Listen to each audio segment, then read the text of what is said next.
عمار ابن یاسر کی نگاہوں کے سامنے ایک دن میں ان کی والدہ بھی اور ان کے والد کو بے دردی سے قتل کیا گیا.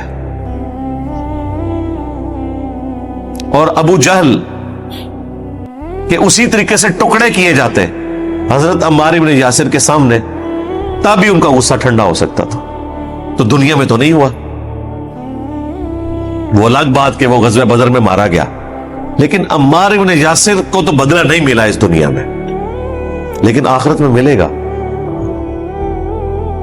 آپ اس منظر کو سوچ سکتے ہیں کہ عمار ابن یاسر کو باندھا ہوا ہے اور ان کی والدہ سمیہ کو سامنے دو ٹانگوں سے مختلف اونٹوں کے ساتھ باندھا گیا اور مخالف سمت میں بھگائے گئے اور جسم کے دو ٹکڑے کر دیے. میں تو کہتا ہوں کہ یہ تو انسان اپنی قبر تک سین نہیں بھلا سکتا جس کی آنکھوں کے سامنے یہ سین ہو جائے.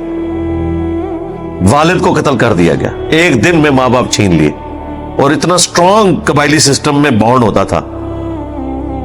اور بچہ بھی اکلوتا.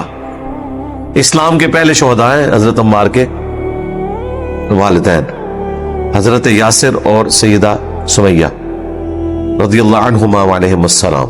لیکن آخرت میں بدلہ ملے گا.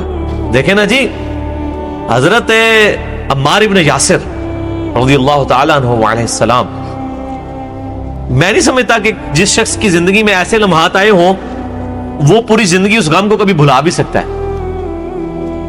93 ایئرز کی ایج میں شہید ہوئے ہیں عمار ابن یاسر جنگ صفین میں مولا علی کی طرف سے لڑتے ہوئے. 93 سال تک ان کا زخم ہرا ہی رہا ہے. ایک دن میں ماں اور باپ سیدہ سمیہ اور سیدنا یاسر رضی اللہ عنہما وعلیہم السلام کتنی بے دردی سے، یہ چیز تو امیجن کرنے سے انسان کے روکتے آج 1400 سال بعد بھی کھڑے ہو جاتے ہیں.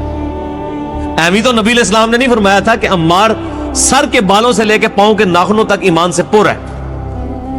کون اتنی قربانی دے سکتا ہے سر؟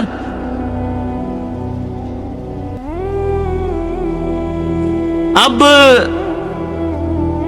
جو عمار ابن یاسر ہیں انہوں نے تو اپنے ماں باپ کے دشمنوں کا انجام تو اپنے سامنے غزوہ بدر میں دیکھ لیا، لیکن سیدہ سمیہ نے تو اپنے قاتل کا انجام نہیں دیکھا نا، نہ سیدنا یاسر نے.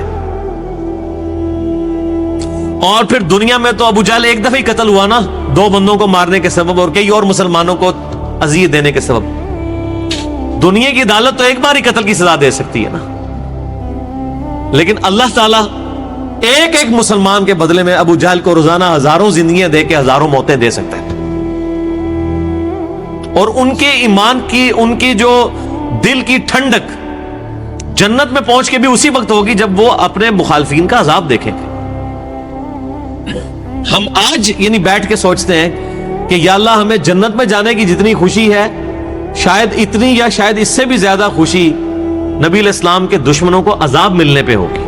اور آج نبی علیہ السلام کے 2 دشمن اسلام کے لبادے میں ان کی بھولی بالی امت کو جو ہے وہ کفر اور شرک کے راستے کے اوپر چلا رہے ہیں. ان کو جب عذاب ملے گا نا، ہمیں تو